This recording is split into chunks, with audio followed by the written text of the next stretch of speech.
Hello and welcome to a brand new episode of the Nerdpocalypse Podcast. I'm your host, Jay. I'm here with my co-host, Micah. Hey. And Terrence. What's up? All right, guys, we are back. There is plenty to talk about this week, so let's jump right in.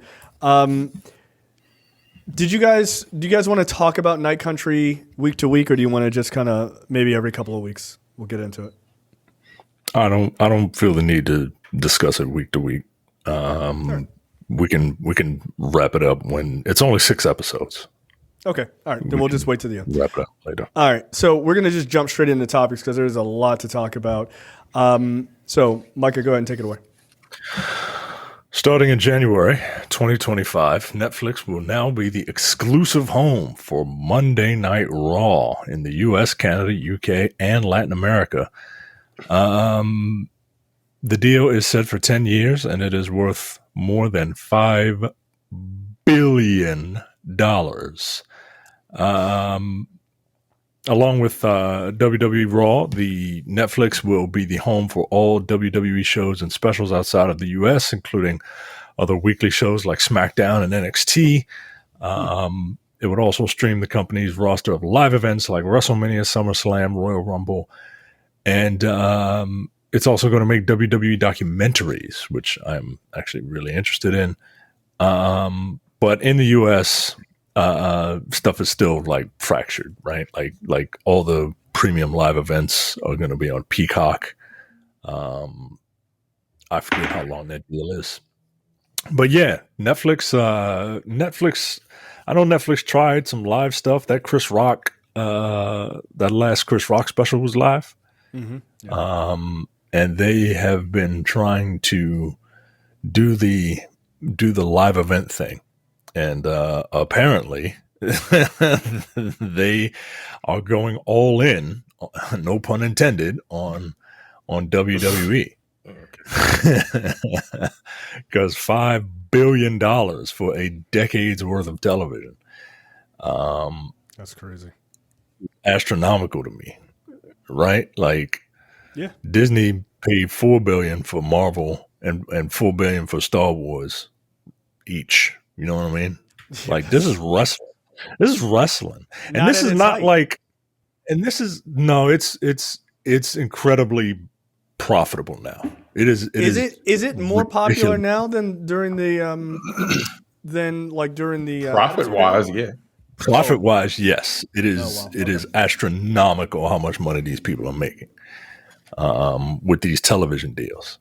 The Peacock deal, I think, was a couple $2 billion. The SmackDown deal was a lot of money. The Fox deal was a lot of money. And now this is $5 billion. This shit is ridiculous. Like, they're just throwing money around like it's just points, nigga. like what the fuck? They pay $5 billion for one show. Like, WWE still has 2 other shows that air on 2 different networks in the U.S.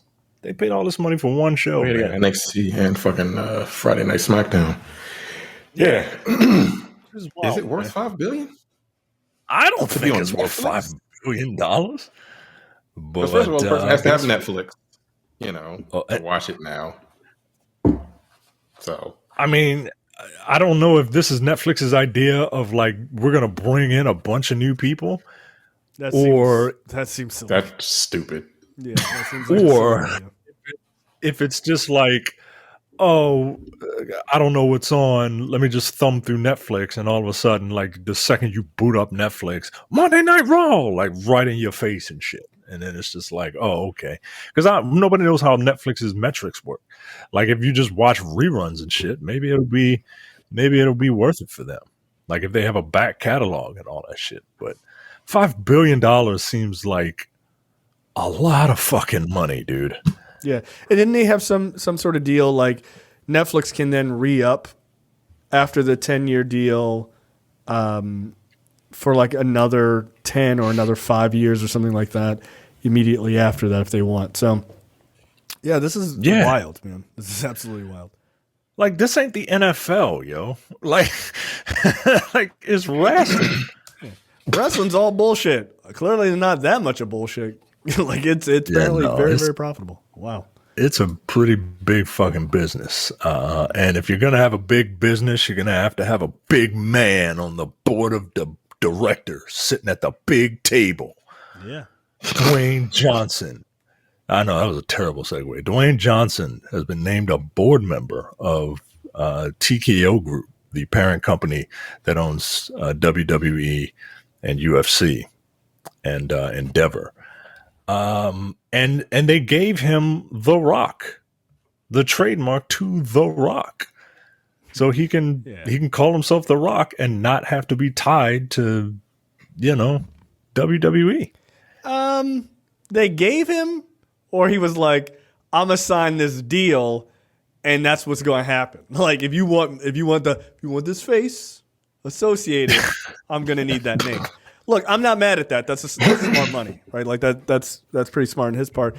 Look, people know him as The Rock. So why is he giving up money every time he sells a product and everything else? All of his fucking merch and everything else is so associated with that name. Makes all sense in the world. Like, I'm not mad at it. It's a smart move for him. This is a great week for wrestling news, guys. Nothing could possibly go wrong. That's how you do a segue. There you go.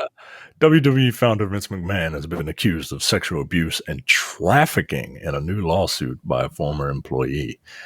The employee sued the founder, Vince McMahon, alleging he abused and sexually exploited her when he was CEO of the wrestling entertainment company, and that McMahon allegedly trafficked her to other men as a pawn to secure the talent deals with prospective wrestlers the company was recruiting. Let me tell you something, yo. I 100% believe this. I 100% believe this. Oh, no. Simply by the actions of Vince McMahon, of Mr. McMahon, the character, in wrestling during its initial boom. That nigga made Trish Stratus crawl on all fours and bark like a dog on Monday Night Raw. Congratulations, Netflix. They was doing some wild shit on Monday night. He has made people literally kiss his ass. He pulled his pants down, hiked up his fucking jock strap, and made grown men put their lips on his butt cheeks. And congratulations on Monday Night Raw. Congratulations, Netflix. It'll be so cool when you can go back and watch those old tapes right on Netflix. Wrestling is so interesting to me, man. Wrestling is so fucking wild. Like, I remember one time Roddy Piper, in order to kind of bridge the gap between race relations, painted half of his face black. And then he hit Fly Slick in the head with a coconut, right? Yeah. Did he do that? Yeah, that's wildly unacceptable. I've never heard that. He looked like a Sambo Two-Face, yo. You've never seen it? Oh, we will have to show you that picture. Oh, don't worry. I'm already Googling it. Don't worry. And he couldn't get the shit off, yo. Like it was on him. Like he couldn't get the shit off for a while, man. The former WWE employee Janelle Grant filed a lawsuit. Oh, come on, man. Yo, he did his whole body? What the fuck? All right, yo, come on, yo. Jesus Christ. All right. He filed the lawsuit naming Vince McMahon and WWE head of talent relations, former WWE head of talent relations, John People Power Laurinaitis, as defendants. The lawsuit alleges McMahon and Laurinaitis and the WWE violated trafficking victim prevention acts, including claims of civil battery and intentional infliction of emotional distress. Yeah, I 100% believe this, yo. I 100% believe this because those two were named. He defecated on this woman, yo. Like, let's not bury the lead here, yo. He literally defecated on this woman during a threesome, yo. The fuck is wrong with you, yo? Why is that okay, yo? Why is that okay, yo? What's wrong with you? Yo, somebody gotta get thrown out a window and die, yo. You gotta die, yo. Like, you gotta die. I'm coming back with the hammer and everybody. That bitch is getting sprayed up. Yeah. I'm sorry, dog. Like, I'm gonna clean up. You can't do that and let me go home. Because I'm gonna kill you. Yo, get the fuck out of here. If I have 3 to 5 business days of wait time between, you're gonna die. Yeah, you're gonna die. 100%. Right. How long does it take to get a background check for a gun? That's how much 3 to 5 days. Yes, it takes about a week. Yeah, it takes 3 to 5 days. Oh, well, you got 3 to 5 days to get the fuck out of town before I find your ass. Like, get out of here, yo. That happened in 2020. It was 3 years ago, or 4 years ago. Yeah. No, I'd try to shoot your ass on TV. Knock it off. They'd be like, oh, that was a funny gag. He's dead, for real. Like, no. Pull up Brian Pillman and shit. Pull that. You fucking... Who was you? Like, what was Stone Cold kicked the door in? Yeah, Stone Cold. He pulled out the gun. Yeah. His house. And flying blind pulled out the blicky and was like, ah! and then they went to fucking commercial break, yo. They went to commercial break when a man pulled out a gun, getting ready to shoot another man, yo. Like, wrestling was wild in the wrestling was insane. Yeah, you know how many letters they got from that yet shit? Yet again. You know, people were so fucking distraught that they were like calling in USA Network. Like, what the fuck happened? They got in trouble for that. They got in trouble for that. Yeah, yo, because what the fuck, like, because like the cat wasn't like completely out of the bag, and people. Yeah, this was like 96, so it was. Yeah, people still kind of thought wrestling was real and shit. Yo, like, nah, yo. Even though, like, why would you? Like, why would this man have a camera crew in his house? Again, maybe media literacy is not at an all-time low. Maybe it's been pretty bad for a long time. God damn. Why is the camera there? That's a good question, Bob. He wasn't doing an interview. They were interviewing him in his home because he was injured. Stupid. That's why. Yeah, right. And they conveniently were able to flip to that live footage on the other angle, right? Like, is that how it works? Get the fuck out of here. So, look, it's a great week for WWE, and also simultaneously, I'm sure there's some sort of like monkey's paw. They're like, come on, man, we just signed this deal. And here comes Vince. By the way, I shit on a woman and I had her sign an NDA. Is that cool? Like, thanks, Vince. Appreciate it. So this is the same woman from the original, or one of the same women from the original allegations back in 2022. He only paid her $1 million. She was supposed to pay her $3 million. They only paid her $1 million, and she was like, "Nah, that's not enough, nigga." That's why this new lawsuit is up. You know what? Good. I mean, look, because he didn't pay the full amount. So, well, now just pay your fucking. Now she's getting ready to get super paid. And isn't he a billionaire, or damn near a billionaire? Yeah, I mean, the company's worth $1 billion at least. It's worth a lot more now. $5 billion. Oh, that's not his money. That's Triple H. I don't know whose money. No, that's his daughter's money. Oh yeah, TKO. That's right. The TKO Group. Yeah.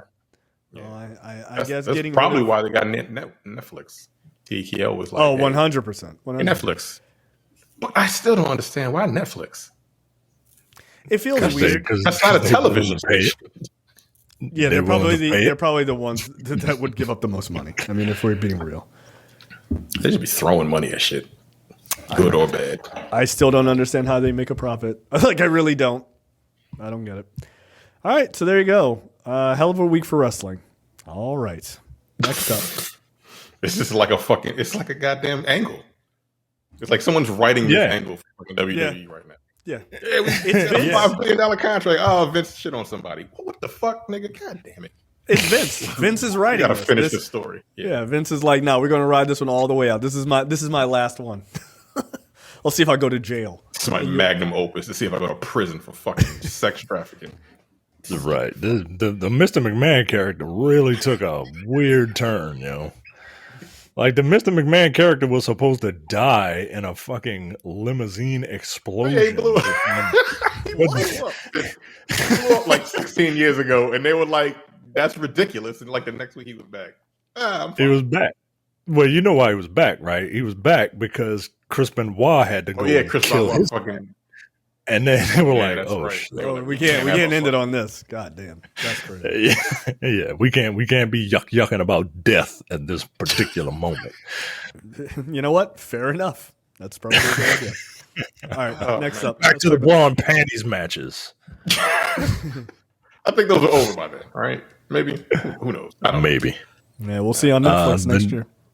The nominations for the 2024 Academy Awards are out. Best Picture nominees: American Fiction, Anatomy of a Fall, Barbie, The Holdovers, Killers of the Flower Moon, Maestro, Oppenheimer, Past Lives, Poor Things, The Zone of Interest. That sounds like a CBS show.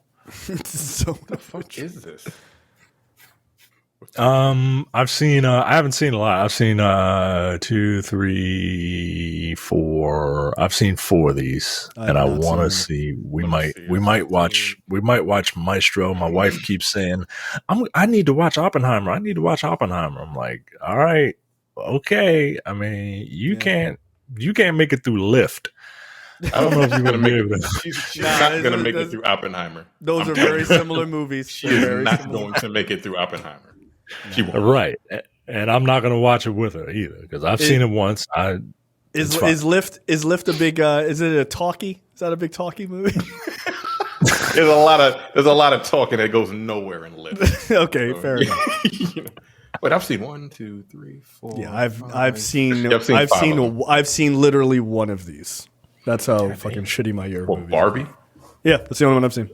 I don't get a chance to go to the theater almost ever at this point. I haven't seen any of those in the theater. I didn't see any of them in the theater. Well, we know what kind of person you are. All right. Okay. All right. Plus, you go to the theater, you got to read subtitles and shit. Do they dub movies or do they have Spanish subtitles? If you go to the area where a lot of expats live, they just have the American movies with Spanish subtitles. What the fuck is this movie about?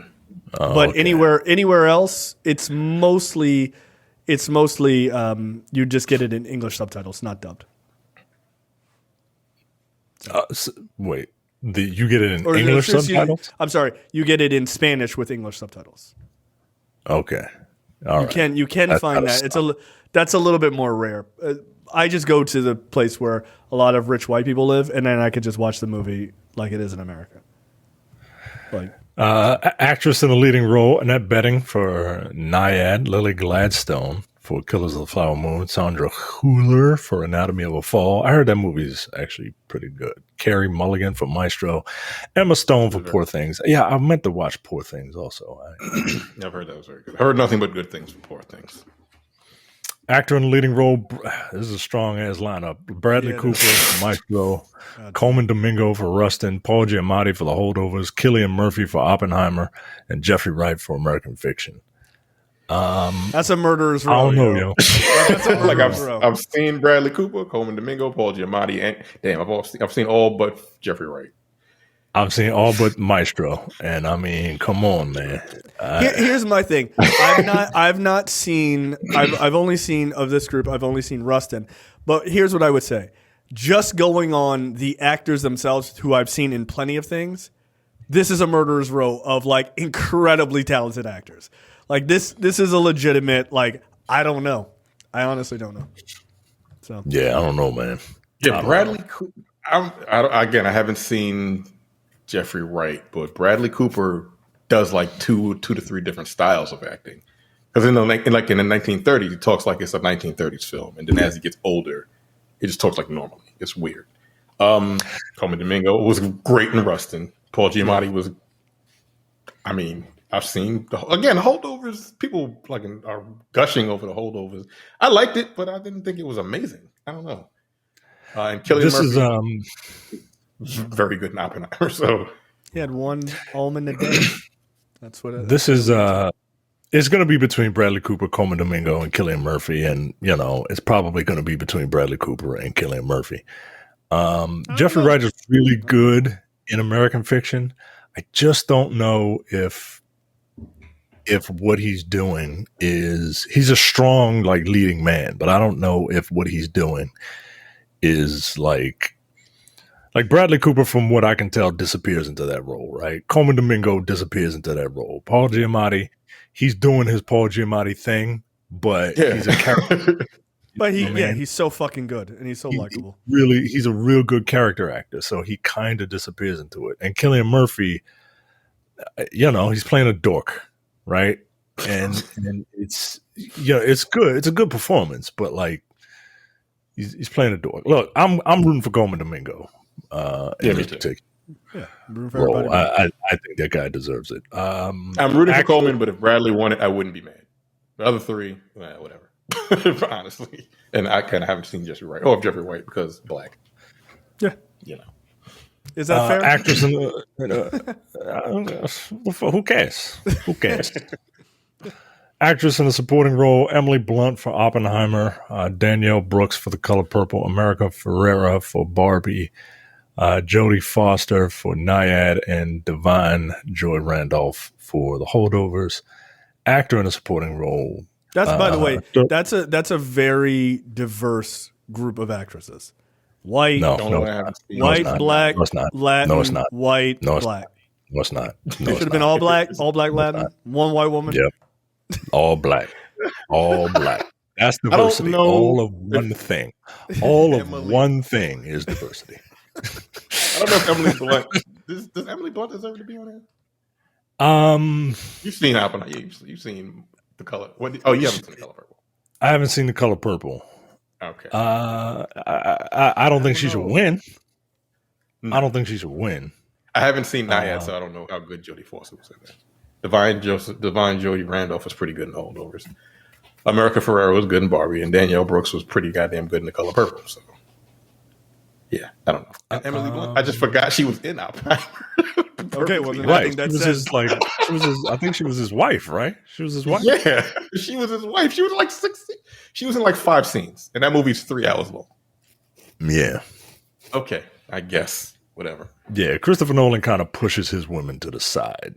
Yeah, I feel like a lot of people don't talk about that. This dude is terrible. He's terrible at female characters. Like he really is. He does not give a fuck about female characters at all.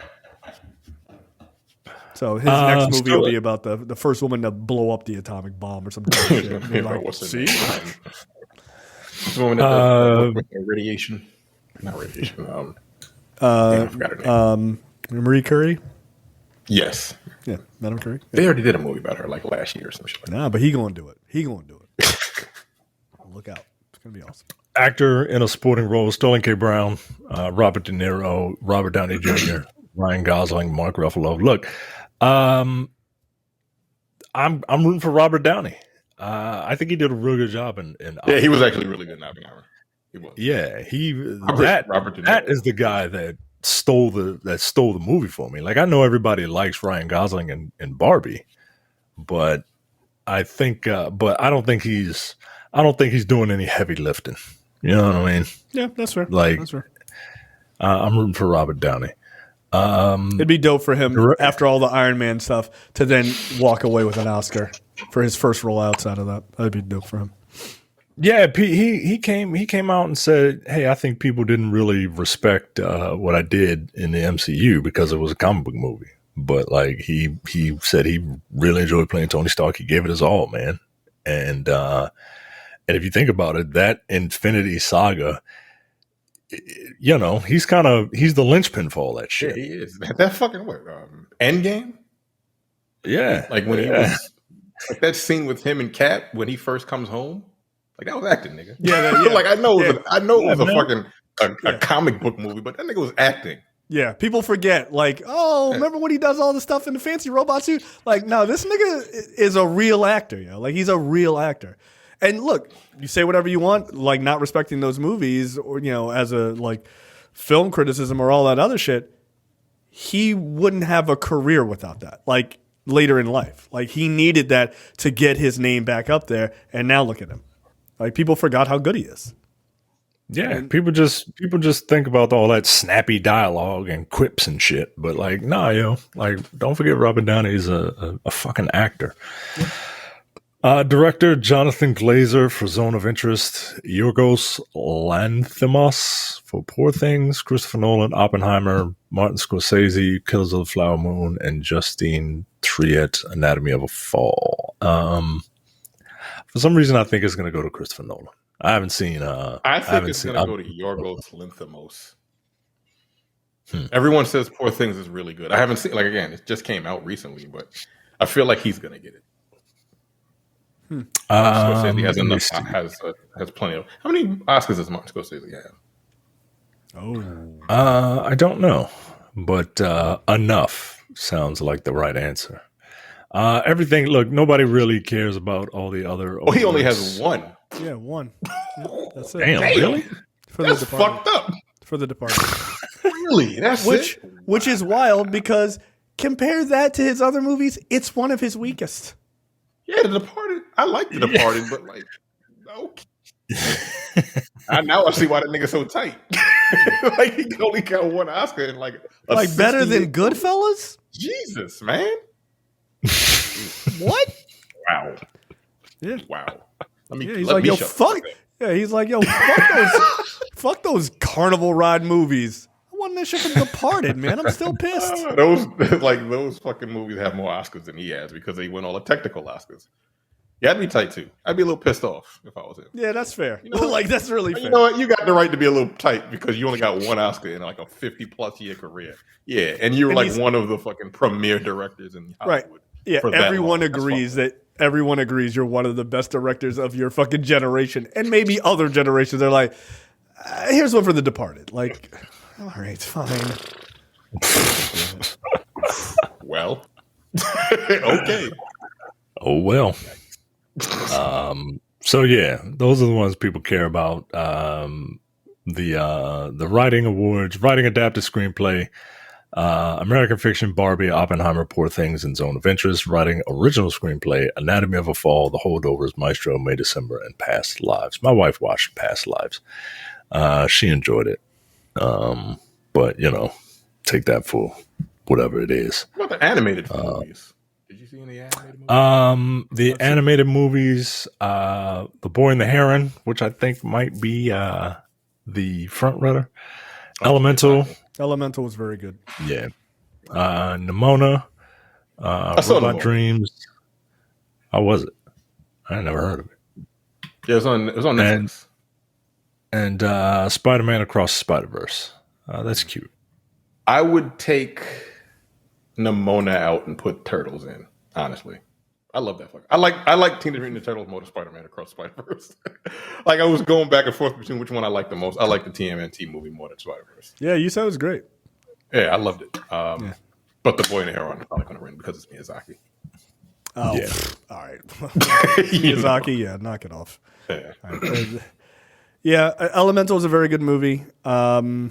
Even though everyone pretended like that movie was a piece of shit, and then they didn't see it, and then it did really well in the theaters. I was nominated for an Oscar. Fuck. Yeah, it's actually it's a very good immigrant story. It's very clever. It's on Disney Plus if people haven't seen it. And yeah, I mean, Across the Spider-Verse was great, obviously. So I have not seen The Boy and the Heron, so I'm sure again it's Miyazaki, so I wouldn't be surprised if it's excellent. Is Godzilla not nominated for like best foreign film? Like international or foreign film? Yeah. -1? Yeah. I don't think so. International feature? No, it is not. Damn. Oh, it's up for visual effects. Visual effects. Makes sense. Okay. Oh, so is The Creator. That makes sense. Apparently that movie's a fucking turd. So, yeah, okay. And then a bunch of nerd awards. So, you know, nobody cares. Mission Impossible for visual effects. All right, good night.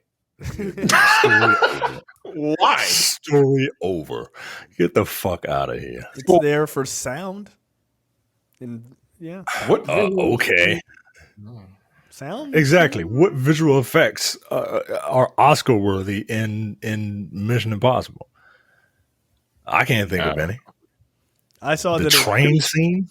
I saw that it's available on Paramount or Peacock or something like that. I was like, okay, now I'll watch it. Like it's probably Paramount Plus because Top Gun was also on Paramount Plus, I think. Yeah, that's right.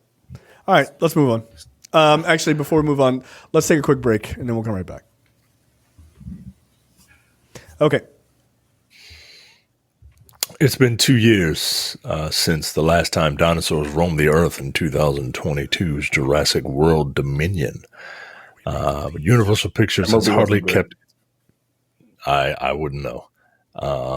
After that movie where the little girl was a clone and she unleashed hell upon the Earth because they're just like me, I was like, nah, yo, fuck this. Universal Pictures has hardly kept its biggest franchise trapped in amber. The studio is deep into development of an all-new Jurassic World movie and has David Koepp back as the writer. He was the writer for the original 1993 Jurassic Park, directed by Steven Spielberg, and its sequel, Jurassic Park: The Lost World, which is a movie that is a guilty pleasure of mine. I enjoy that fucking B movie. Yeah, thank you. Say what it is. It's absolutely a B movie. A little girl fought a raptor with gymnastics, yo. I know exactly what type of movie that is. It's so stupid. God damn it. Jeff Goldblum's black daughter, for no reason whatsoever, fought a raptor. All right, that's cool. Some Gymkhana bullshit. All right, fine. No director yet. Do you think this is the shot in the arm that this franchise needs? Apparently, did that movie do well? The last one? I don't know. I want to say I think it did okay. I don't think it did like crazy numbers. I feel like that clip from Breaking Bad.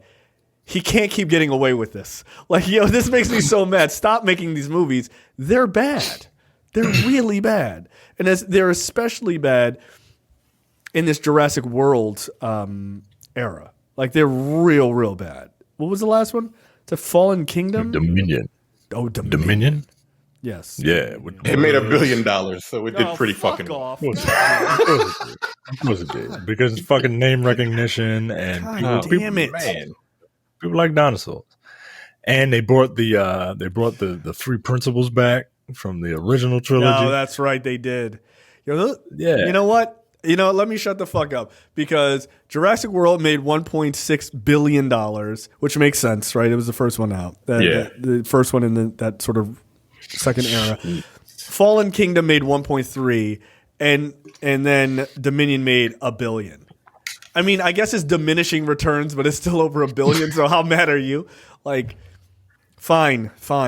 But I would argue the quality is just getting worse. It's just absolutely getting worse. Yeah, they aren't very good. Like they're not. Just popcorn movies. I mean, they're like overseas people love to watch. Yeah, shit. Yeah, same thing. Those Transformers movies make $1 billion. Some things suck. Yeah, they do. But I mean, it is what it is. Wow. It ain't going nowhere. And I took my son to Monster Jam, and at the Baltimore Arena, and they were showing ads because there's going to be a Jurassic World live show. Oh my god! Touring. Unless they're bringing out fucking dinosaurs, I don't know what it's going to entail. But a bunch of people dressed up in dinosaur costumes. I mean, Chris Pratt being unbelievably, uncharismatic. Is that what's going to happen? Because that's what happens in those movies. Fuck those movies, dude. Please stop making them. Please stop. There you go. Speaking of movies that don't need to be made, Kick-Ass is going to reboot, and it'll be part of a new trilogy. The new trilogy will be School Fight, this movie, and let's call it Vom for the time being, and then Kick-Ass, and they're all connected. So the trilogy. I still do not understand that sentence. It's been 24 hours. It's very weird. It's a very weird sentence. The trilogy is going to consist of School Fight, and then this next movie called VRAM. And then Kick-Ass. I don't know. That shit doesn't make any fucking sense. ask any Kick-Ass fan where you been, and they'll tell you that the 2 entries in the franchise were not nearly enough, and that there's certainly room for more. Fans know that director Matthew Vaughn, also known for the Kingsman film series, has been working on it for quite some time. But during an interview to promote Argyle, he provided Collider's Stephen Weintraub with a promising update to the next Kick-Ass installment. We're halfway through it. There's a very, very, dare I say it, and it's going to be a cliche coming out of this head of mine. It's a very, very meta universe. All right. It is what, Kick-Ass was reinventing and creating an R-rated superhero, and no one was really doing it. It's taking the whole concept to a worthy, not even a sequel, because I think it's just a whole new way of doing Kick-Ass. See, you could tell when people are good at writing, because they're generally not good at talking. Well, that's good. Yeah, that sentence looked like it was said by Donald Trump. Right. Because it was just a bunch of thoughts that weren't finished. What the hell? Okay. I look. Yeah, I don't think I care. I don't think I care. I mean, I don't care right now because I don't know anything. I don't know anything about it. I might care when when something comes out, but I don't know, man. Matthew Vaughn has kind of lost a step for me. Let me find his movies. You got the Kick-Ass movies, X-Men First Class. The first Kick-Ass movie was fun. The second one, not so much. That X-Men movie was. It was fine. It was fine for what it was, right? I'm not going to pretend I didn't enjoy it while I was watching it, but I don't think I would ever watch it. I did not enjoy it. I did not enjoy it. Kingsman Secret Service was fun. Yeah. Golden Circle, not so much. To the point where I didn't even bother to see The Kingsman. And then there's something about Argyle, man. The Kingsman was actually pretty good. I didn't hate that movie. I think I saw that. Did I see The Kingsman? That was the one that took place in World War One? Yes. Yeah, okay, I saw that. Yeah, that wasn't bad. It's wildly different than the other movies. Yeah. There's something about Argyle that I don't know if I'm gonna like it. I'm gonna watch it, but I don't know. Maybe it's the whole literary thing, the literary angle, right? You don't like to read. It's nigga, I read more than you do, motherfucker. So I don't like to read either. We just those 2 robots from Transformers.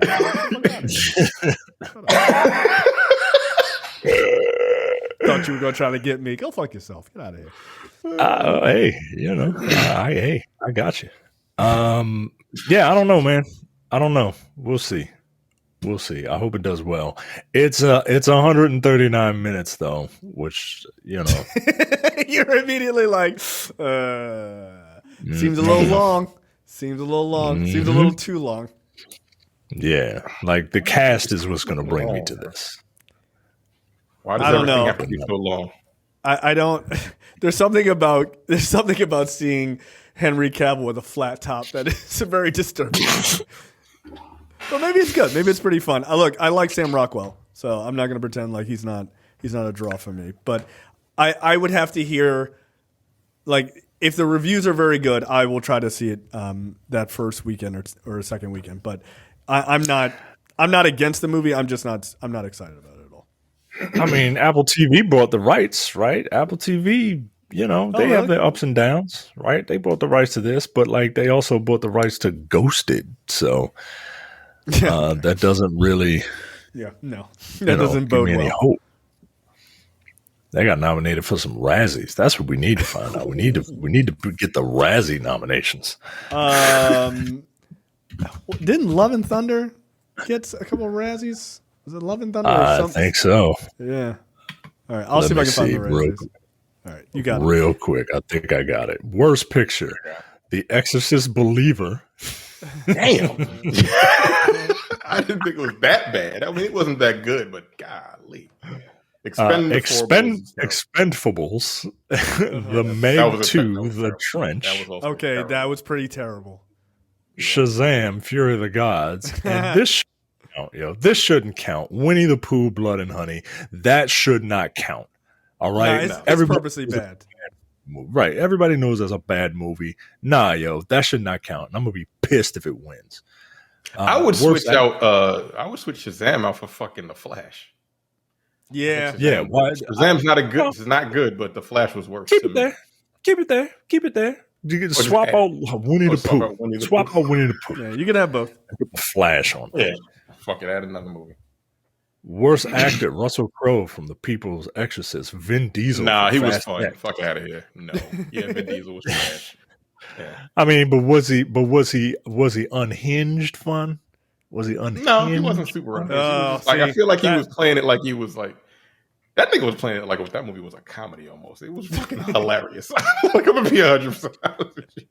I don't think it is. I love fucking Unhinged. No, that's an Oscar performance for me. Like he was in his gladiator bag. As far as I'm concerned, he was amazing. Vin Diesel for Fast X, Chris Evans for Ghosted, Jason Statham for Meg 2, The Trench. Yeah, he deserves it. And John Voight for Mercy. Worst actress. Even know what the fuck that is. Yeah, I have no idea. Me neither. It's probably some weird ass right wing movie. Worst actress, Ana de Armas, is from Ghosted. Megan Fox in Johnny and Clyde. What? I don't even know what that is. I don't know what that is. She was also in Expendables. Selma Hayek in Magic Mike's Last Dance. Jennifer Lopez in Whatever because she stinks as an actress.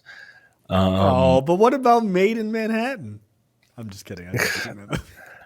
That's Jennifer Lopez is proof that like if you look good enough and you keep up with your body, like shit just happens to you, yo. Shit just happens because she can't act and she can't sing, but she can dance. She can dance her ass off. Yeah, she can. That's about it. I saw The Mother. Yeah. What was that one movie Jennifer Lopez did a couple years ago where she was like fucking like an 18-year-old or something? It's a wild movie. Like The Boy Next Door or some shit like that. Yeah, she looked really good in that movie. I saw the screener for that. I was like, wow, this movie's terrible. Yeah, she was fucking a teenage boy that was 28 years old at the time. So, you know. I mean, good for him. It's a great scene. And they had the nerve to put Helen Mirren up on this list. They put Helen Mirren up on here just to do what? it. Yo. Yeah, just for what? Shazam. Guys. Oh, all right. Well, I haven't seen that movie, but it looks pretty fucking terrible. Haven't seen. It's on WB, and I haven't even watched it. God damn. It's not or good. On Max, rather. Worst screenplay. Indiana Jones is up there. Oof. Wow. But again, Indiana Jones is in the same category as Winnie the Pooh, Blood and Honey. God damn. That ain't Destiny is not very good, man. Did you see it? Oh, did you watch it? I saw it. Yeah, I saw it. Yeah, I thought you thought it was all right. No. Don't get it twisted, nigga. Don't get it twisted. I'm not trying to be an asshole. I thought you said you thought it was okay. I said it's better than 4. Oh, That's okay. it. That is better than 4. And I've yet to see 4, so I don't know. God. Yeah, I've not seen 4. I refuse to see it. I refuse. Then Dial of Destiny is the worst one for you. Okay. All right. Well, if you haven't seen 4. It's on my list. Yeah, Dial of Destiny wasn't very good. All right, let's just move on because I'm sure the rest of the Razzies are just fucking trash anyway. All right, so Jon Stewart is returning to the Daily Show, sort of, after I guess almost 8 years now. He is coming back to take over at least on Monday nights for the next year through the campaign season. And then the other 4 nights of the week the show is on will be sort of a rotating group of the correspondents hosting, from my understanding. But he will also serve as the show's executive producer, which is pretty good. Obviously, he was the host from 1999 to 2015. So It's good to see him back. I wish he would just come back full time. I'm sure he would probably feel like that's a step back to some degree. But at the same time, like, we kind of need that voice, man. Like, we really do. So he's doing a Rachel Maddow because she only does her show on Mondays, right? Yep, same thing. I wish he would come back every day too. I really do. Why she stop? Because she's got so much other shit going on. They're making movies like, out of her. Fucking doing the show every day shit. was too much. She was like, I need a break. Yeah, like It's probably draining. It's probably incredibly draining. That's why Jon Stewart probably left the first time. It's like, yo, this is fucking ridiculous, man. I feel like he left like just a little too early. Like he left a year too early. He left a year too early. In 2015. So like, I feel like if he was around in 2016, things might have been different. Like, because people would have been as engaged, and they just weren't as engaged. Like, I don't know, man. That's a lot of power to put on one man, yo. I think he has a lot of fucking power in politics, yo. He does. Okay, but does he have a lot of power to get? He does now. I don't know if he had it back in 2015. You don't think so? People used to watch The Daily Show for their news. Yeah, the Daily Show, but like, I mean, he's been to Congress since then. Yes. Trying to get like compensation for the 9/11 victims and all that shit. Yeah. So yeah, I think prior to 2016, I don't know if he had as much power as he has now. You think he does now though? I think he got more. Yes, now he's got incredible. Yeah, he's got incredible clout now.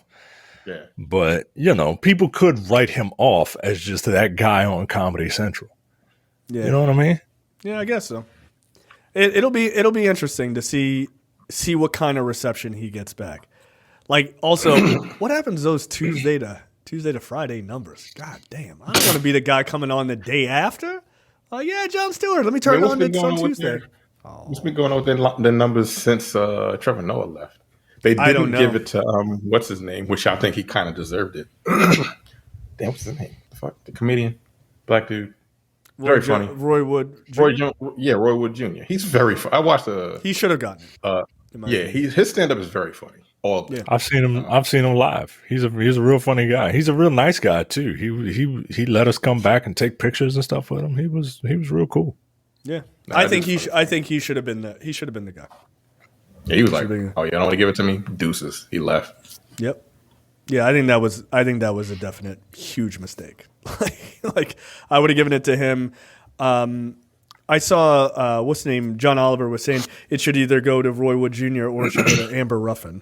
Amber Ruffin's okay. She got her own show, doesn't she? Oh yeah, no, she's on. She has a show on Peacock. Yeah, she has her own show. Okay, yeah, she writes for Seth Meyers. Yeah, that's where she started. So yeah, and look, if Seth Meyers didn't have his own show, Seth Meyers would have been a good choice too, because he's basically kind of doing the Daily Show over at his show with a closer look. It's basically the closer look segments a bit. Yeah, it's good. And he's really good at it. He's also super Daily Show monologue. Yeah, it's the same thing. All right, so look, man, that's cool. I'm happy to see that he's coming back. His first show back is February 12th, so a little over 3 weeks. So that's pretty cool. Next up, Lewis Pullman is in talks to play the Sentry in Marvel's Thunderbolts. You may know Lewis Pullman. He played Bob in Top Gun Maverick. So he is in talks. He is the top choice to replace Stephen Yeun in the role.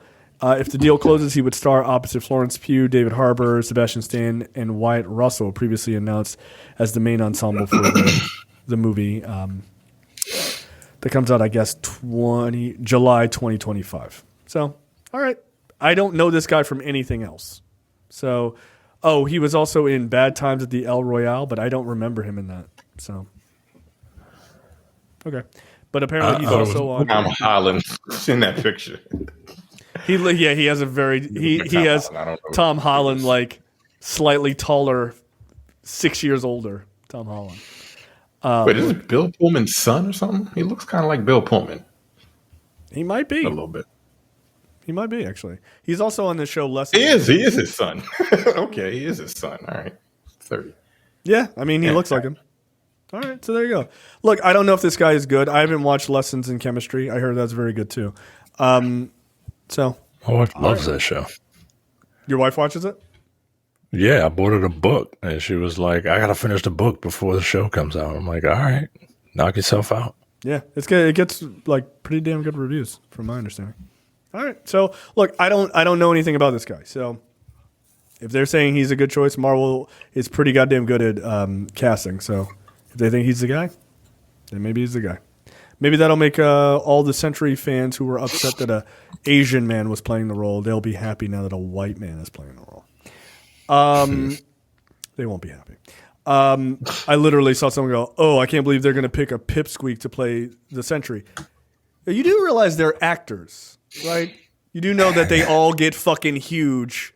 Like, it was 2024. You ain't. Hips. The fuck is it, 1985? The fuck are you talking about? Hey, Biff Tannen, relax. Some fucking pencil necked geek. Right. Meanwhile, you're saying that you're typing this shit on a computer in your mom's basement. Shut up. Get out of here. It's ridiculous. And then you'll see him and you'll be like 45 pounds heavier and look like a fucking Greek god. You'll be like, "Oh, this is a good choice." Yeah, all right. And you'll be sucking his dick in a month. Yeah, isn't that what they did with the guy who's playing Superman? Yeah, that dude was like just a skinny nerd. And now he's and then all of a sudden, Wet shirts. right? He showed a fucking Instagram picture, and people thought it was Henry Cavill. Yeah. Apparently, I did see a blurb about him, like, because anytime they cast for Superman, they do casting test in the previous Superman suit, and like he can't fit in the Cavill suit because he's too tall. Like, he's just fundamentally just bigger than Henry Cavill. I'm like, yes, because Henry Cavill, such a small person playing Superman, but he's like 6'3", 6'4", some shit like that, and Cavill I think was 6'1". And I mean, you saw the Instagram pictures. He's clearly not small either, so he's just going to be a fucking behemoth in that role, which is correct. Next up, Ryan Coogler and Michael B. Jordan reteaming for secret genre movie. The reunion between filmmaker Ryan Coogler and actor Michael B. Jordan. They are reteaming for a vampire movie. They're calling it a genre film. Obviously, the two of them worked together on Black Panther, Wakanda Forever, Creed, Fruitvale Station as well. This is a pretty secretive script. The project is being described as a genre feature. That, however, is a wide-ranging term that encompasses horror and its subsets, as well as thriller, science fiction, and even fantasy. So they're being like really methodical about keeping this completely under wraps. It has some sort of period piece aspect to the movie, but I have a guess. I think this is a Blackula remake. It's either a Blackula remake or a Ganga and Hess remake. That's my guess. So Black Vampire, part of it's in the period piece sort of thing. It's Ryan Coogler. He doesn't do movies that are like dumb. So yeah, it's going to have something to say. Yeah, a Blackula movie would work, or a Ganga and Hess movie would totally work. So it'd be fun. Or maybe it's a completely new thing. Who knows? But Blackula is my first. That's my first thought process on this. So I didn't know black people were into vampires, Joe. I thought vampires were like a white people thing. Like, that's kind of what Ganga and Hess is about. it's kind of that. Like, it's about assimilation. Like that. It's kind of a narrative about like just become like us, and then it's like, well, no, I'm not going to, even though like I sort of have to be. So who knows? I don't know. Like the two of them getting back together to do another movie. Yeah, I'll see it. Like it's fine. As long as it's not another Michael B. Jordan fucking without remorse movie. Just don't do it anymore. It was not good. Movie was bad. All right, let's take a quick break and come right back. Okay, next up, this is weird. James Gunn says that the Superman movie that's being written by Ta-Nehisi Coates is still in development as an Elseworld movie. This is the one with J.J. Abrams directing, supposedly. But he said that if they still get the script in and it's good, they are going to make it. But it'll just be an Elseworld movie. Gunn says, quote, "That's an exciting movie. I know that Chantal Nong, who is the executive on that project, is extremely excited about it. So if it comes in and it's great, which I haven't read the script, and the timing is right, that could absolutely happen. That's totally unrelated. It would be an Elseworld tale like Joker."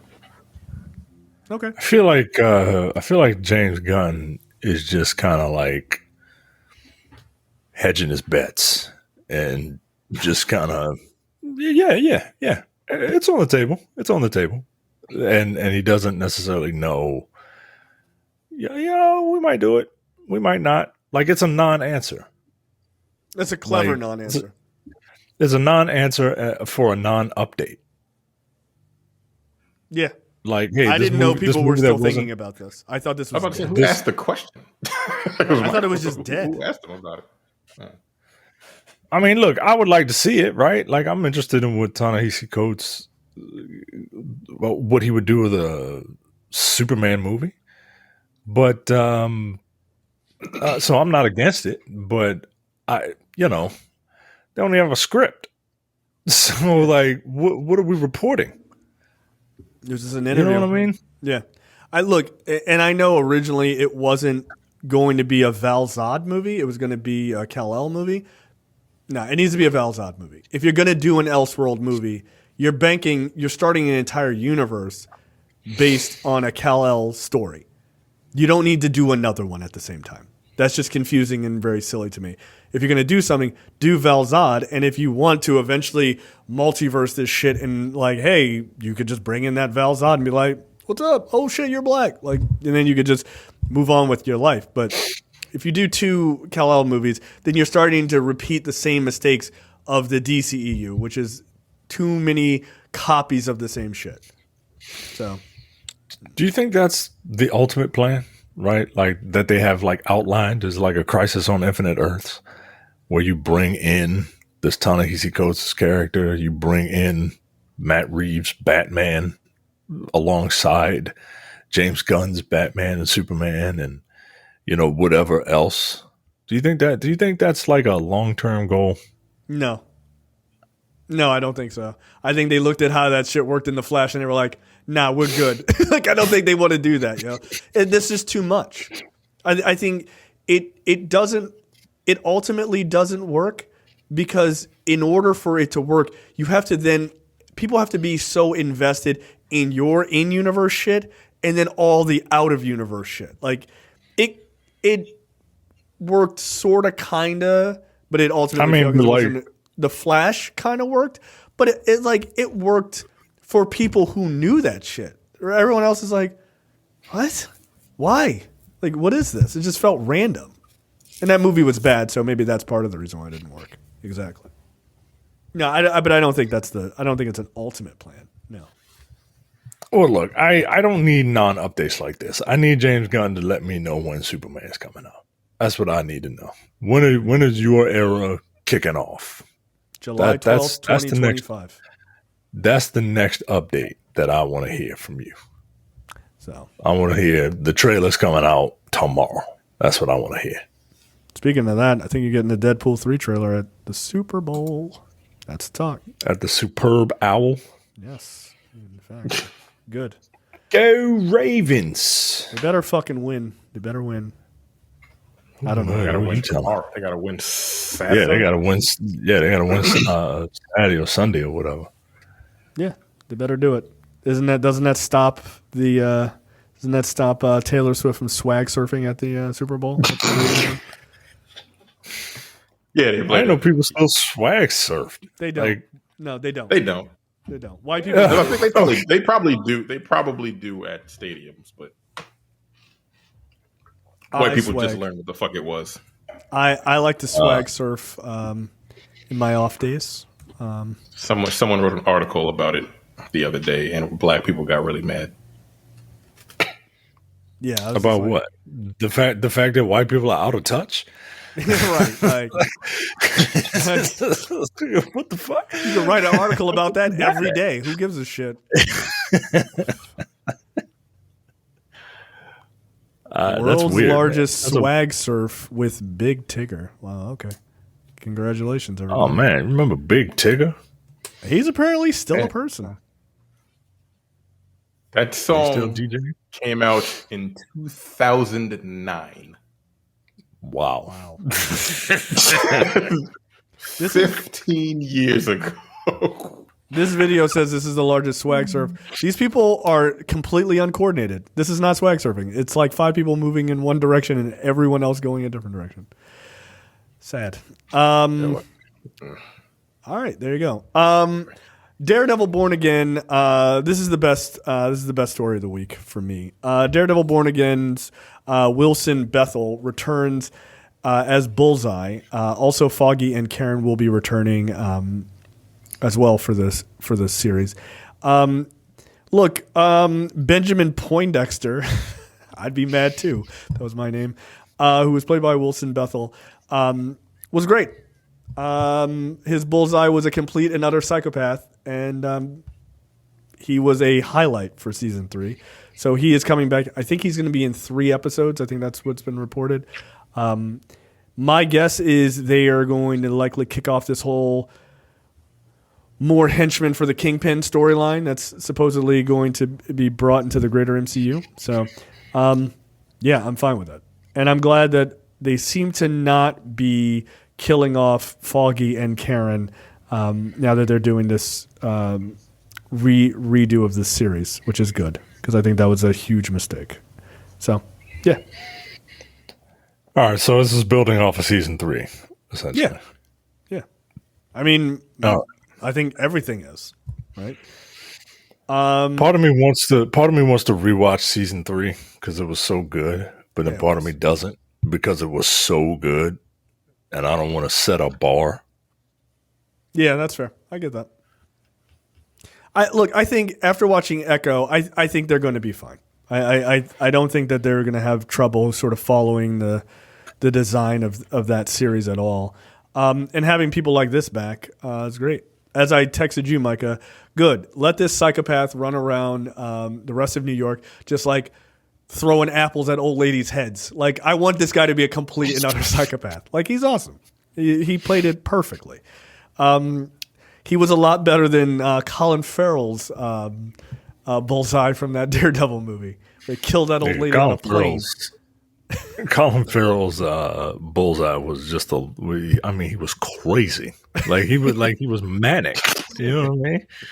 He was the Joker. Ooh, hey, look at me. Ooh, ah. Like, what the fuck? Like, like, calm down, nigga. Like, why did he have the thing on his forehead? Like, it didn't make any sense. It was weird. Very weird. So, yeah, look, I like this guy's interpretation of Bullseye was dead on, no pun intended. So, yeah, great. Also, like, bringing Foggy and Karen back is smart, considering, like, you need Daredevil to be grounded. If you kill those 2 characters off, he's like unmoored from like the people who are just like, dude, what you're doing is crazy. Like, he needs people like that in his life to just kind of keep him on the straight and narrow. And Foggy and Karen were perfect characters for that. That's what they're there for. So yeah, okay, great. What the fuck brought to you by JTD from the Edit That Out podcast. Micah, take it away. Lexi Love is a busty blonde AI model designed to attract not only with her stunning physique, but also by engaging her paying subscribers in 30 different languages, 24 hours a day. The AI model business is booming. Like, is there a story? The AI model business is booming, and Lexi Love is only the latest example. We've already written about similar projects with Aitana Lopez and Emily Pellegrini, the world's hottest model, being among the most popular.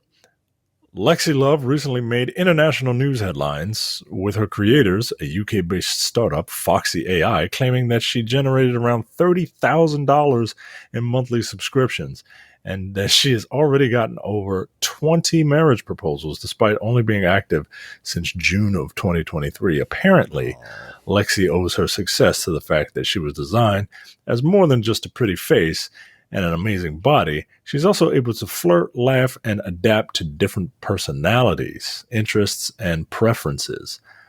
You said the UK, so this is just sad. Well, she's based out. Yeah, she was originated in the UK. This is just kind of sad. I mean, these images are really impressive as how real they look. Like that first one looks super fake, but that second one definitely looks like a real photo. Jesus Christ. Yeah. On the Foxy AI website, Lexi Love appears as a 21-year-old sushi addict and pole dancing pro. Her hobbies include yoga and beach volleyball. Paying subscribers can engage in text and voice messaging with Lexi, but they can only request naughty pictures. They can also request naughty pictures. Oh, I was what like, am I supposed to do with that? Jerk off, apparently. yo, these videos of her in this video where that creep Tim Pool just fall into a hole, by the way. I don't know who. He's a right-wing fucking dickbag. But like the videos that he's showing of her, yo, they look completely real. They don't even look remotely fake. Like, do people know that this is an AI? They probably do. Like, there was another AI like that, and people knew, and they still were fucking all about it. Like, if you didn't know and we're getting catfish and taken advantage of, that would be one thing. But like knowing that it's an AI and it's just like, marry me, like that's sad, yo. Like that's sad. We used to make fun of the Japanese for this shit. It's here now. Yeah. Like, they're gonna marry fucking dolls and shit. Look at us. We're just like white people swag surfing. We late to the party. We 15 years late. Very real. You know? Those videos look incredibly real. A little creepy. This can't be. No, my guess AI. is. I mean, maybe they have a woman actually doing that, and they're digitally like placing her face over it, which would make sense as far as like why the background and everything looks genuine. But like that shit is insane. I can't. Ain't no way that shit is fucking AI. I refuse. Well, send her $30,000 and find out. See what happens. What the fuck I look like, nigga? What's wrong with you? Why are you just spit in my face? What is wrong with you, dog? Why would you say something? Terrence has never been more offended. $30,000? What the fuck? That's crazy, man. Like, why are you giving AI $30,000 when you can give just a regular woman on Instagram $30,000? And she's real. You're giving AI. You're giving a bunch of dorks sitting behind computer screens $30,000 while you're jerking off. You're jerking off to nerds. You're jerking off to the Geek Squad.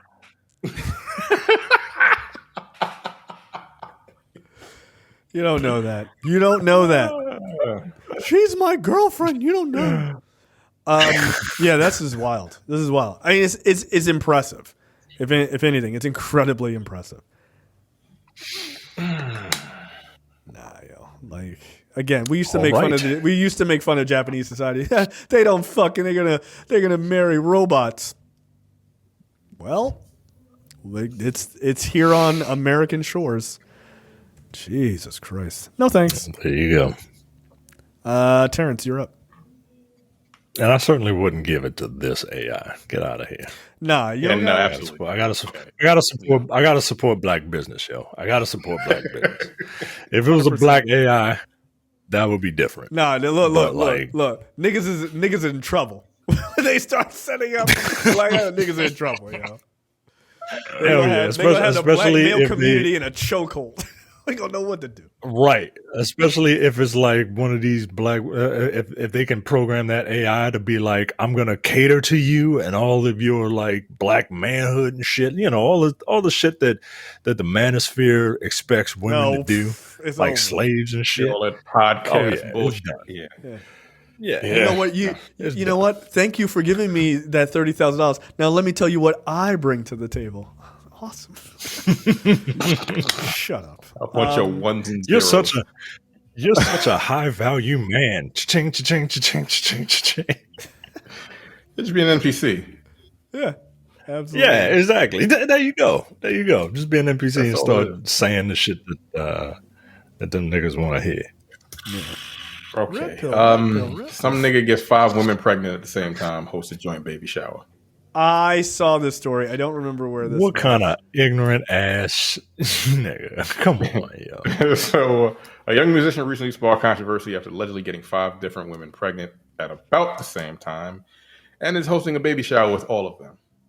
Because, of course, this musician, Zeddy Will, guess the race, has been getting a lot of attention for his latest achievement. Nigeria.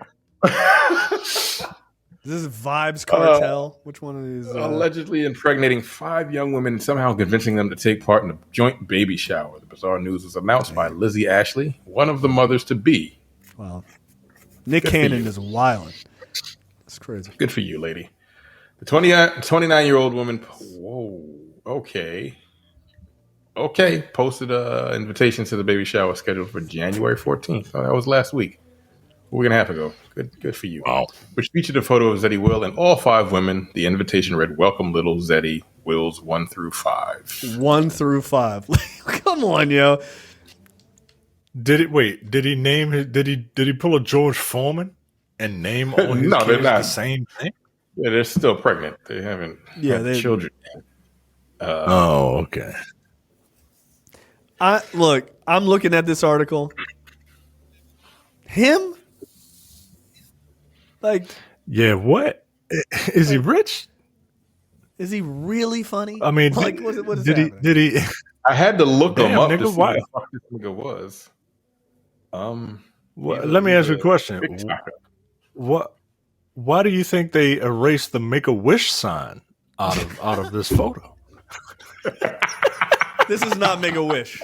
This is not Make-A-Wish. This is not Make-A-Wish. 5 pregnancies at the same time? No, this is the opposite of Make-A-Wish. God damn. This is insane. Do these women think this is a flex? This is I don't- cool to you?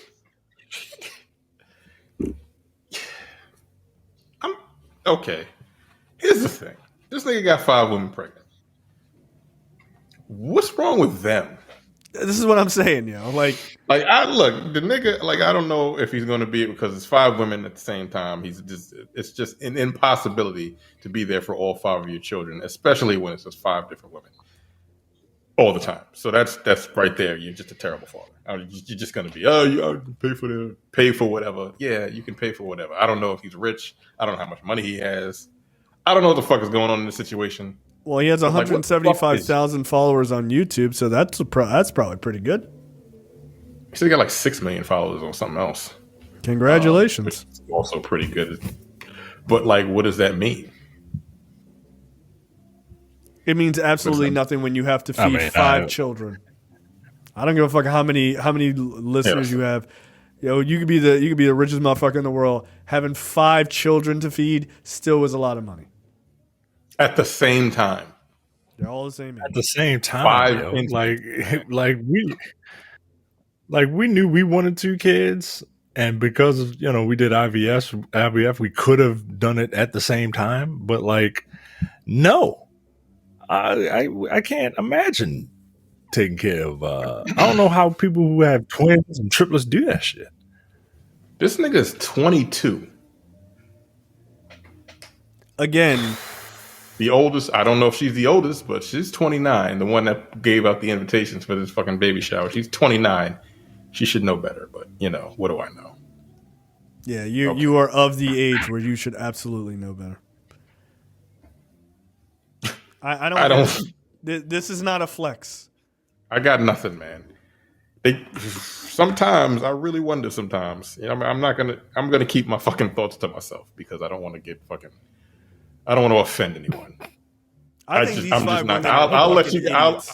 I'll say No, five more. No, that's not what I'm gonna say. That's not what I'm gonna say. I'm not going to. You say the real that. one.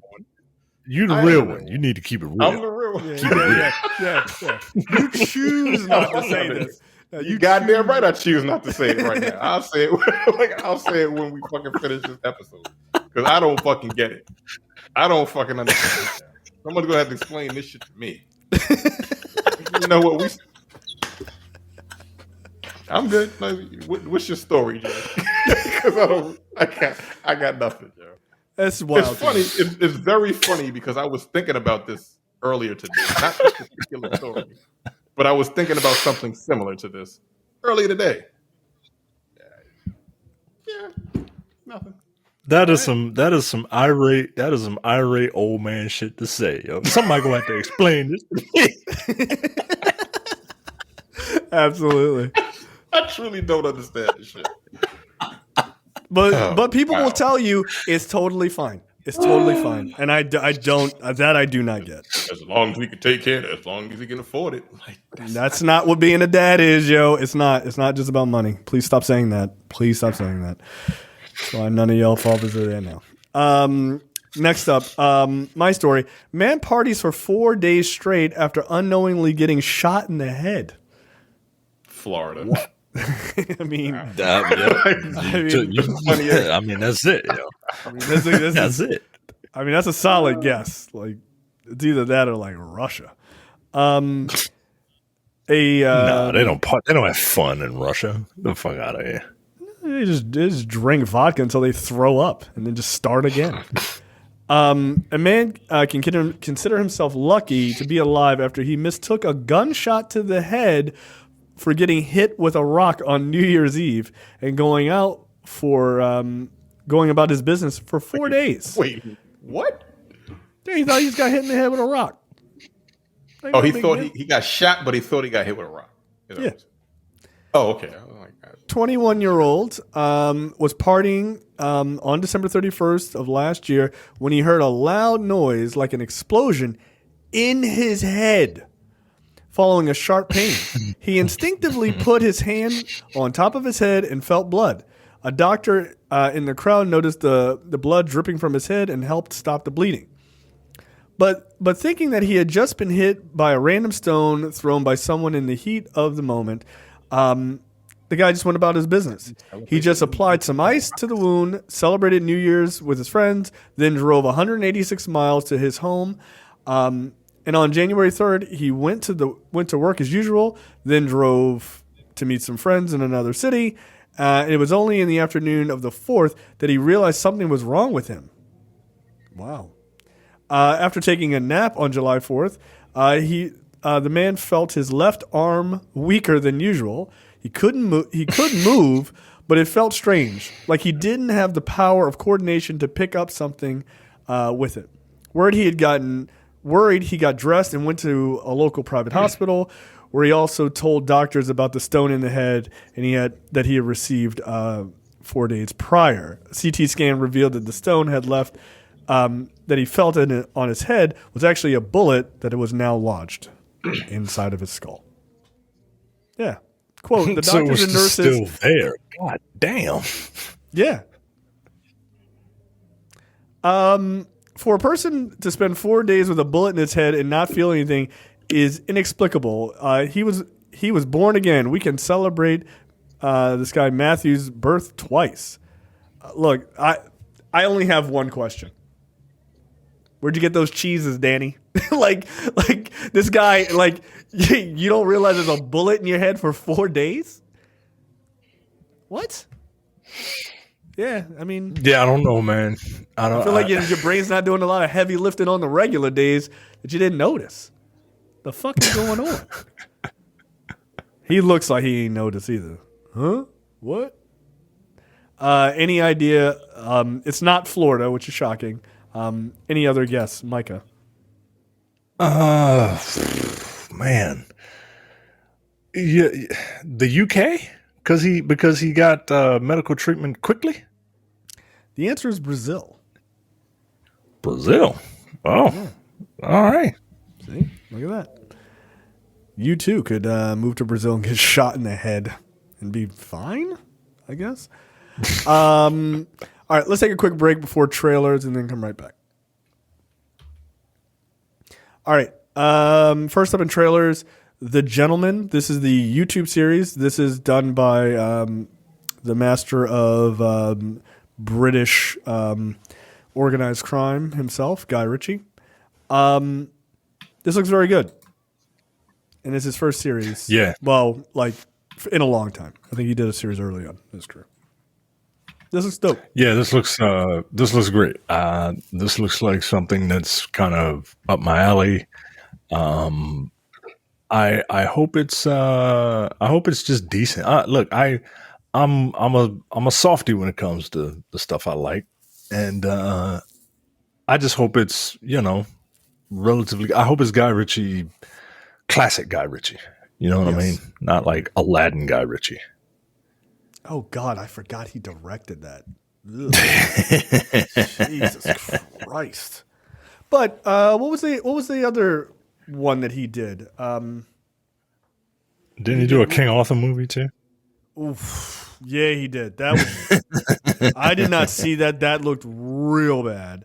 But what was the movie he did recently with? He did a movie with Hugh Grant and Jeremy Strong about like weed or something like that. I remember that was The Gentleman. That was called The Gentleman. Well, there you go. Maybe this is just a series of. Maybe this is just like a spinoff series of that. Yeah. So I mean maybe, but I hope so. Like I'm fine with that. Because The Gentleman was awesome. That was like that felt like classic Guy Ritchie, and everybody killed it in that. That was really dope. So yeah, more of that. I'm totally fine with it. Next up, trailer for Tuesday. This is an A24 film starring Julia Louis-Dreyfus, or Julia Louis-Dreyfus. Yeah, Julia Louis-Dreyfus. Yes, Julia Louis-Dreyfus, not not Lewis. Yes, thank you. Yeah, this looks very good. About her losing her daughter. Yeah, you had said offline that this looks like she's going for an Oscar. I think you're 100% correct. Yeah, man. Like I want to see it, but I don't because I don't like crying in public, and I feel like I'm gonna be crying. 100%, 100%. This trailer bothers me. It's about the death of a child, yo. Like that's the only unnatural thing in this world is young people dying before old people, and it's. I can't watch this trailer, yo. I can't watch this trailer. I'm gonna cry like a straight out bitch during this movie. I can tell you that 100%. 100%. Oh punk ass nigga with your feelings and emotions and shit. Well, I don't have any children, so you know. Nah, I think this still get to you. I mean, you. No, this is not a trailer. I was like, this trailer is. I was like, what the fuck is going on? And I'm like, oh, it's about a fucking dying child. I don't need this, man. Somebody's gonna have to explain this to me. A whole bunch of puppies and shit on fucking Facebook after this one. I looked up. Know when Terrence Cena is like, I gotta get a couple of puppy memes up here or something. God damn, this is too much. Yeah, I looked up Julia Louis-Dreyfus on not IMDb, on Wikipedia. Did you know her father was a billionaire? I did not know that. A French billionaire. Oh, that's not fair. Yeah. It's crazy. A French billionaire. Yeah. All right. Like they own like the Dreyfus Company or some shit like that. They deal in a whole bunch of shit. Yeah, so she's technically a billionaire. She's an heir of a billionaire. So she ain't got to do this. She just don't have to do nothing. Right. That's how talented she got she shit. is. That's how talented she is. Yeah, I saw that a couple months ago. I was like, Damn, she got a. I'm looking at this relatives list. I see a lot of blue font on here. A lot of blue people are known. Yeah, if your family members got links on Wikipedia outside of you, this is a problem. Like, Leopold Louis Dreyfus. Like, wow, there's like Leopold. Yeah, you know. Oh, your great grandfather's got a Wikipedia? Oh, y'all niggas are super rich. Jesus Christ, he's a diplomat? Wow. A Gerard. Wow. Great grandfather. Jesus Christ. They didn't even have Wikipedia back then. Her 23andMe is Wikipedia, Like, wow. Amazing. Well, good for her. I mean, she's a great actress. She's very good. Like she's won. It's amazing. Like her career is actually pretty wild. Like she won tons of awards, obviously on Seinfeld.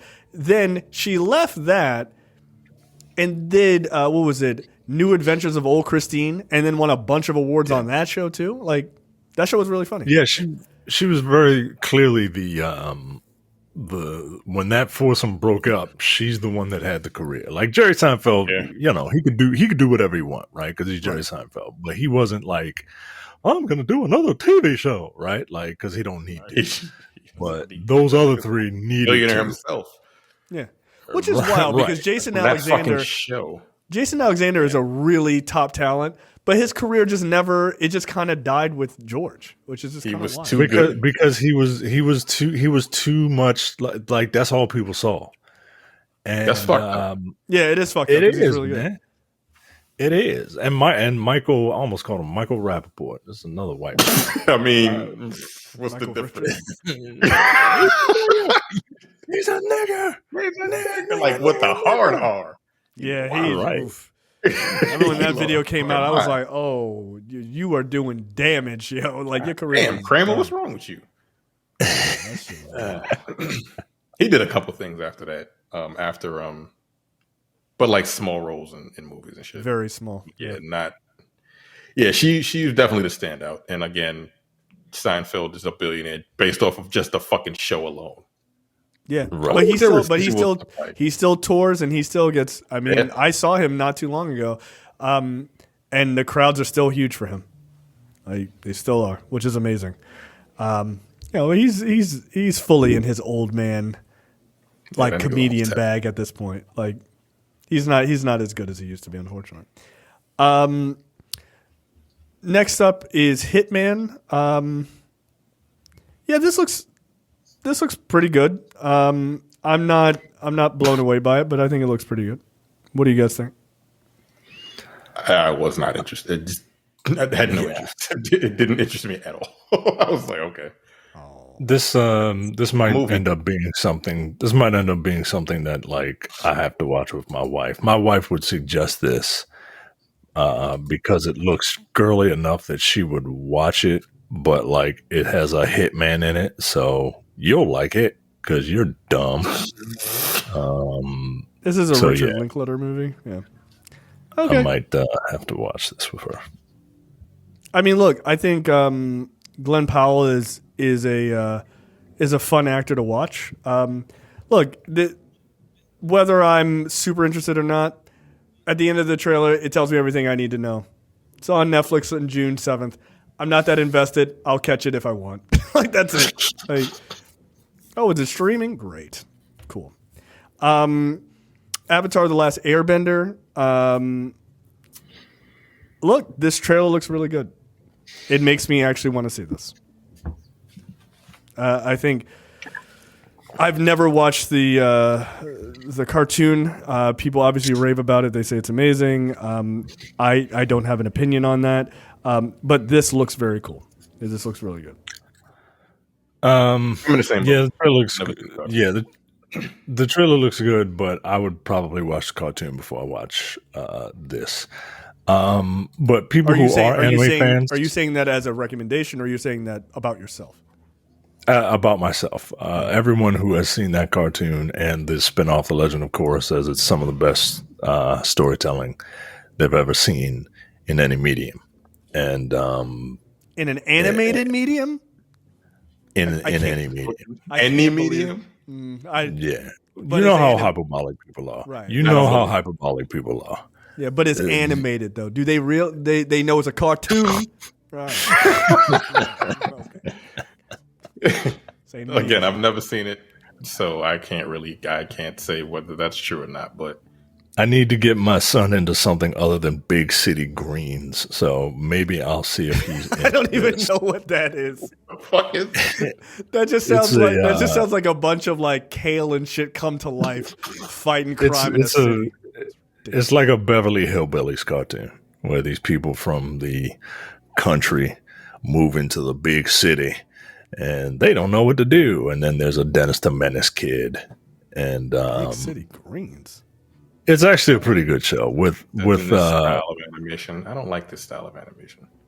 with a bunch of like celebrity like cameos in it. Right, like Danny Trejo plays the bodyguard of the black best friend. Yeah, nigga. Random Busta Rhymes plays a fish in one episode, nigga. What the fuck? That's Like dude, these are I'm people telling you. with very distinct voices, yo. Like, Yo, listen. There is nothing weirder, Terrence. You're probably not going to experience this, but like, there's nothing weirder than watching a cartoon with your kid, and you're like, yo, what voice is that? I was watching a cartoon with my daughter called Butterbeans Cafe, I think, or some other fucking stupid ass show. And I'm like, yo, that woman sounds like an Oscar award winner. Yo, I'm like, this is Viola Davis. Why are you on this show? Like, what the fuck? It was super random. And then it was Viola Davis, Tim Gunn. I'm like, yo, what? Who was the casting director for this? They just picked a bunch of random celebrities. There was all sorts of people on the show. It was so weird. Busta Rhymes, John Hamm, Wallace Shaw, Christopher Lloyd, Jamila Jamil, Tim Blake Nelson, Alfred Molina, Yo, that's random as fuck. Tom Hanks, Lucy Lawless, Linda Hamilton, Andy Richter, Joe Manganiello, Macy Gray, David Harbour, Rob Riggle, Patton Oswalt, Rosie Perez, Wiz Khalifa, Alfonso Ribeiro, Danny DeVito, and Michael Bolton wild. have all been in this fucking cartoon, yo. Yo, that's insane. Like, the show I'm thinking of is Sophia the First, and it's the same thing. It's super weird. I'm like, y'all got nothing better to do? No, they don't. Like, why are you on the show? Like, it's fucking strange. Yo, that cast is even more insane than the one. Like, that's absolutely insane. Yeah. Wow. Like, yeah, they did, like, I think that's a not that well kept of a secret that actors just like in their downtime they're just on all of these kids cartoons just like raking in the dough on Sophia the First or whatever the Country Mouse TV show Micah's son is watching, whatever the fuck. Like, that shit is crazy. Like, y'all just doing whatever you want. Wow, I'm looking at the cast for this Sophia the First. There's a couple people. Yeah, Wayne Brady, Tim Gunn. Yo, it don't make sense. Viola Davis, Megan Mullally. What the fuck? Yeah. Why is Viola Davis on there? And she's not a main character. She's in a bit part. She's an Oscar Probably winner. just came in. Probably fucking did the shit over Zoom. It was like, I'm done. Give me a check. It's like, what? I don't know if you guys have ever seen, Mike, if your son's ever watched it. You ever watch those Hotel Transylvania movies? The cartoons? There's like 4 of them, and it's just Adam Sandler and all of his friends. Like, but it's like him, David Spade, like all these people, like Steve Buscemi, all of these like character actors, Megan Mullally, like all of them. They're all in this movie. There's barely anybody who is not a big name. It's crazy. Andy Samberg is just wild. But yeah, and they made like 4 of those movies. Make a ton of money. All right, next up, Mea Culpa, which is exactly what Tyler Perry will be delivering after you see this movie. Tyler Perry dropped a trailer for his new movie, starring Kelly Rowland and Trevante Rhodes. Okay. All right. Can Kelly Rowland carry a movie? Okay. A criminal defense. By this trailer? No. I would argue you're correct. A criminal defense attorney, played by Kelly Rowland, agrees to defend a seductive artist, Trevante Rhodes, accused of murdering his girlfriend. But when desire takes hold, her big case takes a dangerous turn. Like, did Tyler Perry see the last movie we did on Black on Black Cinema? Was like, you know what, I got it. Like, you know, you're not going to creep in on my genre. This looks it looks like he's trying to make a real movie, which means it's going to be like, those are the best ones. I don't want that Medea shit. Give me a real movie, yo. Give me a real movie. These are always the best. Oh man, Micah, how excited are you for this? These wigs look really great. I really want this to be like another Temptation, Diary of a Marriage Counselor. That's what I'm hoping too. That or what's the other one? Yeah, Ashtray Bitch. That movie. Ashtray. I want another Ashtray Bitch movie. Fall from Grace. No, or what's the one? How the fuck she get back on the boat? What was that one? Acrimony. Yeah, that's what I need. I need one. I love that Tyler Perry. Yeah, those are the best ones. I like talking about it. Yeah. Incidentally, if you're looking to see if this is going to be like the Diary of a Marriage Counselor, whatever the fuck that movie was, you can go to 1 minute and 8 seconds, and then Micah, you can rant about how the lighting is so terrible in this scene. It's just like it was in that movie. So yeah, no, I'm here for this. This looks great. This is exactly what I want from his movies. Just stop all the Medea shit. Give me these movies. Like, yes, perfect. So yeah, it looks ridiculous. It looks absolutely ridiculous. And it's February 23rd. It works perfectly with our release schedule. I couldn't be happier about it. I really couldn't be. And Kelly Rowland, is she going to text him using Excel on a flip phone? Like, what's going to happen in this movie? I saw Anthony in our Discord was like, oh, look at Trevante Rhodes trying to play Jonathan Miners, which is fucked up.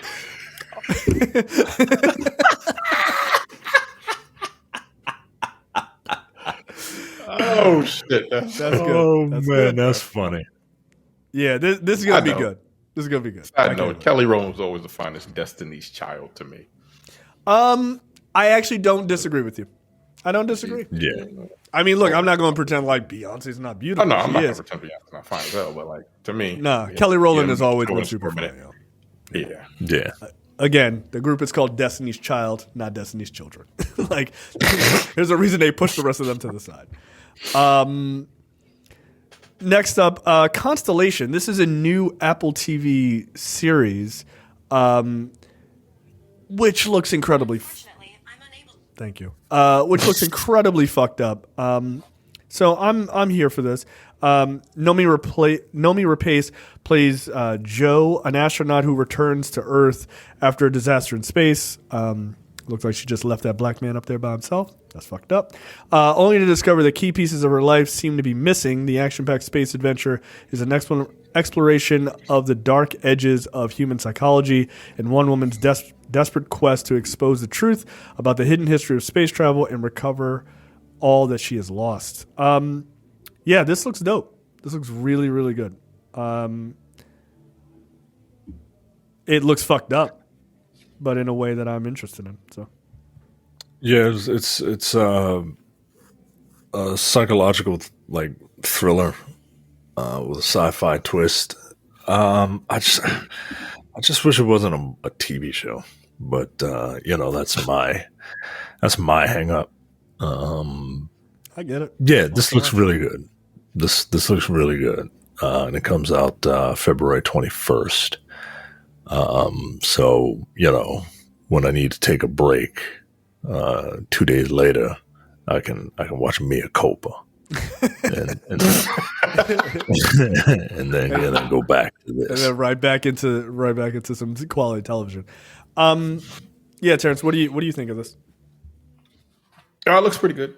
Like I don't know, it didn't interest me. It looks good, but I don't really have any interest. Until you guys tell me it's pretty good, then I don't know. There's something about it just didn't really interest me. But this is another thing, like there's so much good television out there. You said this should have been a movie, like this, but it's a television show. Yeah, You know? it has the quality. You don't have to. Yeah, it's got the quality of a fucking movie. Nobody needs to go to the movie theater anymore. Kill it, y'all. Look, TV, like quiet as not really quiet as it's kept, but TV is killing the movies. And it's not because, and it's not necessarily movies are bad. I mean, there's plenty of great movies. It's just that there's so much great television. It's like, like that movie was 2 hours and it was really good. But this one is 10 hours and is real, real good. Like, it's just hard to argue. Here's another movie that is coming to Prime, but I think, was it Damon Lindelof, I think, directed this. This is a Roadhouse remake, but he was mad because he wanted this to be released in theaters. And frankly, when you look at it, I'm surprised it wasn't. This Roadhouse remake looks pretty good. It looks fun. Starring Jake Gyllenhaal, which is apparently the proper pronunciation of his last name, according to him. But he got fucking in insane shape for this movie. Like, he looks nuts. But I guess he's going to be ripping people's throats out in it like the original. So that's cool. Yeah, this looks fun, man. Like when I saw the trailer, I was like, "Oh, okay." Well, yeah. I wasn't expecting much from this, but and what I was expecting certainly wasn't this. But yeah, look, Jake Gyllenhaal. I like Jake Gyllenhaal as an actor. I think he's like, I don't know if he's underrated. I think he's rated where he needs to be, but I don't know if people like think about Jake Gyllenhaal until it's like, oh yeah, Jake Gyllenhaal, he was really good in this. Ever since Nightcrawler, I was like, well, this dude, I watch damn near anything this dude is in. That was kind of the beginning of his renaissance, though. Because remember, he was getting loaded down with what was that video game movie he did? He was the Prince of Persia. Oh right, yeah, they made which makes sense. Jake Gyllenhaal, it makes perfect sense. Jake Gyllenhaal, or whatever the fuck his name is, was the Prince of Persia. It's a Persian name if I've ever heard one. It's like, bro, did you even try? They were like, nah, don't worry about it. We'll just go with this guy, the whitest guy we could think of for the Persian guy. And he took the job, which is crazy. But yeah, Conor McGregor. I don't think he's really acting here. I was going to say, is he playing Conor McGregor in this movie? I think he just showed up with a golf club and was like, I'm in this movie now. And they were like, this is fine. Just film this shit. Like, he's just acting like a giant asshole, which seems to come pretty easy to him. Also, that line, never let anybody get this close, and then headbutting somebody, that's kind of terrifying. Like, he's got a big fucking head. Like, no thanks. Headbutted the shit out of him, too. God damn. But yeah, they seem to be kind of going at it. I see, I don't know the guy's name, but Brian Gogol is in it. That guy creeps me the fuck out. So he's perfect for this movie. Yeah, Connor looks like he's having a lot of fun, actually. And delivering his lines like pretty well. He doesn't seem like weirdly stiff. So after, he's done in UFC, I guess he can switch over to just being a giant henchman in movies. Yeah, okay. The fight scenes look dope. So, all right. I'll see it. And it's on Prime, so I don't have to go anywhere. So it's even better. March 21st. All right. It's 114 minutes, so it's not 2 hours. Speaking my language. Frankly, it could be shorter, but it's fine. Yeah. That's fine. Anybody still watching Invincible, incidentally, before we get out of here? No. I tapped out on the third episode. Yep. They're an hour long, right? Some of them. Yeah, some of them are. I think that's the problem. They're too long, and I just don't care because fucking Omni-Man's not there. He shows up in like episode 3 or 4. And like I got to that episode and I was just like, I didn't care anymore. Yeah. Like I just didn't care. I did really like the first season. I liked it a lot. And then that I don't know, man. yeah, somebody's gotta tell me, is there a really good reason for me to come back in? Because it doesn't feel like there is. Yeah, somebody gotta tell me that and then I'm not gonna do it anyway. See? He's a two-faced one. But he's gonna tell you that he is. I'm very disingenuous, guys. I'm very disingenuous. I've long said. All right, that is that's it for us. We'll see you guys next week for another episode. See you.